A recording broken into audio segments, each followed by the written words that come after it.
إن أعجبك الفيديو لا تنسى الإعجاب والاشتراك في القناة. السلام عليكم ورحمة الله وبركاته. اللهم صل وسلم وبارك على سيدنا محمد. إن شاء الله النهاردة كده فيديو جديد مع بعض، وهو عن طريق عمل عجة البيض بطريقة كده سهلة وبسيطة، وإن شاء الله هتعجبكم. طبعا زي ما احنا عارفين إن الصيف بيحب العيش وبيحب الأكل الشعبي، فحبيت إن أنا أشارككم الأكلة دي. هنعمل مع بعض إن شاء الله بإذن الله النهاردة عجة البيض بطريقة كده سهلة وبسيطة، ويلا بينا نشوف مع بعض الطريقة. وهنا بقى كده حطيت صينية كده على النار زي ما انتم شايفين كده اهو. طبعا هعمل ايه، طبعا كنت مقطعه كده بصله وسط كده، وزي ما انتم شايفين هنزل بيها دي اول حاجه، وهقلب في البصله دي لحد ما تتبل معايا خالص. هسيبها بقى تتبل معايا. وهنا بقى كان البصل دي اهو زي ما انتم شايفين، هنزل عليه بحبايه بطاطس كده صغيره مكعبات، وهقلبها شويه كده مع بعض. هنا بقى اديت كده تقليبه للبطاطس مع البصل، هنزل عليهم كده بحبايتين كده طماطم صغيرين مقطعين كده مكعبات، وهديهم برضو كده ايه تقليبه مع بعضهم لحد طبعا ما يتسبكوا شويه. وهنا بقى كده هسيب دول كده يتسبكوا مع بعض، وبعدين نشوف هنعمل ايه. وجيت بقى هنا جبت حله زي ما انتم شايفين كده، جيت بقى هنا خلاص زي ما انتم شايفين كده معايا ايه، معايا 4 بيضات اهو.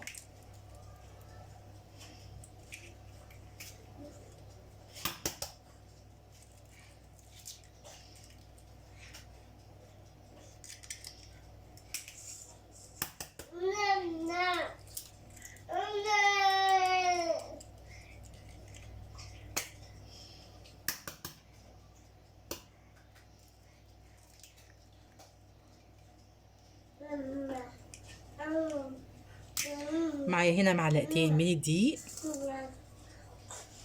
معايا هنا حبة خضرة بساط يعني،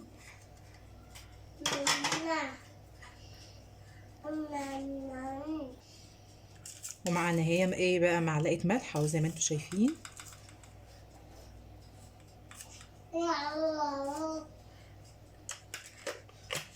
معايا حبة فلفل اسود بساط، معايا هنا كمون، طبعا التوابل اللي متوفرة عندك حطيها اهو. معايا كمان هنا حبة من البيكنج باودر اهو. وهقلب طبعا كل المكونات دي مع بعضها. جبت بقى المضرب وهقلبهم كده مع بعض، وافكهم برضو كده بحبة مية بساط.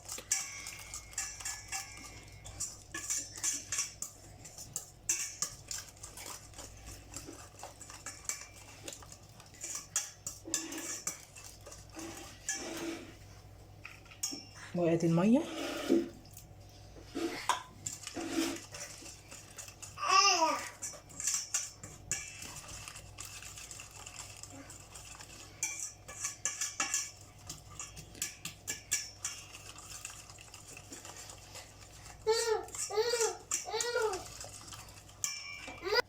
وهنا بقى كده زي ما انتم شايفين فكيتهم كده من المضرب.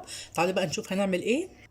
وهنا بقى كده زي ما انتم شايفين كانوا دول يتسبكوا اهو، زي ما انتم شايفين هنزل بقى عليهم كده بايه، بالبيض اللي انا فكيته ده مع نفسه اهو.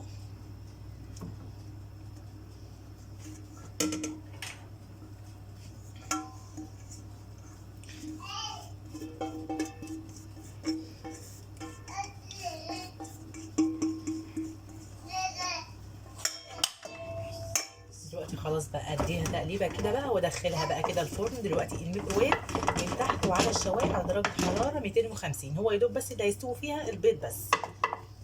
ندخلها بقى ونشوفها مع بعض ان شاء الله باذن الله اول ما تخرج.